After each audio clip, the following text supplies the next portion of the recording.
aujourd'hui, en quoi la Première Guerre mondiale a-t-elle bouleversé les États et les sociétés? Pour cela, 4 éléments à prendre en compte. Tout d'abord, il s'agit d'une guerre mondiale. Cette guerre est également une guerre totale, deuxième aspect. Elle voit l'entrée dans la violence de masse. Et enfin, dernier aspect, une nouvelle carte de l'Europe s'élabore au lendemain du conflit. Nous commençons dès maintenant avec le premier point, une guerre mondiale, et tu retrouves ici une carte de l'Europe pendant la Première Guerre mondiale. Donc, dès la fin du XIXe siècle, les principales puissances européennes se regroupent pour constituer 2 camps, et c'est l'affrontement de ces 2 camps qui va marquer cet épisode de la Première Guerre mondiale. Alors, 2 camps se dessinent donc progressivement. Il y a d'un côté la Triple Entente. La Triple Entente, il faut repérer la France, le Royaume-Uni et la Russie, donc qui se regroupent pour constituer des alliances défensives en particulier, en cas de guerre. Et de l'autre côté, j'indiquerai donc en rouge les pays qui composent la Triple Alliance, donc l'Empire allemand, l'Empire d'Autriche-Hongrie, et je vais l'indiquer en pointillé car elle se retire très vite de cette Triple Alliance, l'Italie. Dans les dernières années du XIXe siècle et les premières années du XXe siècle, les causes de conflit ne manquent pas entre les 2 camps.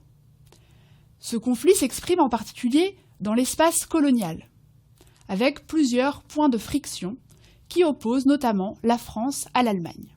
Mais, comme nous l'avons dit en introduction, c'est un événement en particulier qui va déclencher la mise en place des alliances et l'entrée en guerre des puissances européennes. Cet événement, c'est l'assassinat de l'archiduc héritier de l'Empire d'Autriche-Hongrie, François Ferdinand, donc en juin 1914. Donc tu peux repérer sur la carte le lieu de cet assassinat, donc à Sarajevo, ici, indiqué par petite étoile blanche. Alors pourquoi cet événement entraîne-t-il une massive entrée en guerre des puissances européennes? Eh bien, tout simplement parce que cet archiduc héritier de l'Empire Autriche-Hongrie appartient donc au camp de la Triple Alliance, puisqu'il est héritier de l'Empire d'Autriche-Hongrie. Il est assassiné par un Serbe.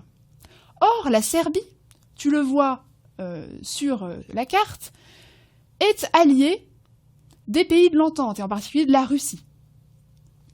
La Russie, elle, est opposée, bien évidemment, à l'Autriche-Hongrie, puisque, faisant partie de l'Entente, donc, elle est en opposition aux pays de la Triple Alliance. Tu vois ainsi comment, de cet événement, l'assassinat de l'héritier de l'Empire d'Autriche-Hongrie va pouvoir découler l'entrée en guerre par engrenage des alliances des principales puissances européennes. Alors ce conflit, et la carte l'illustre très bien, est vraiment à l'échelle européenne. On voit en effet sur la carte qu'à l'exception de quelques pays neutres, parmi lesquels il faut citer la Suisse ou l'Espagne, pratiquement tous les pays européens sont impliqués dans le conflit. Il faut noter en particulier 2 nouveaux belligérants qui vont se rallier pour l'un à l'Alliance et pour l'autre à l'Entente au cours de la guerre, des belligérants d'importance, l'Italie, qui en 1915 rejoint le camp de l'Entente, et puis de l'autre côté, l'Empire ottoman, qui se rallie en 1914 à la Triple Alliance. Une Triple Alliance qui n'était plus composée d'ailleurs que de 2 membres, l'Autriche-Hongrie et l'Allemagne, après la défection de l'Italie. Autre bouleversement que nous évoquerons un peu plus tard, à partir de 1917, donc, l'Empire russe, devenu la Russie soviétique, se retire du conflit.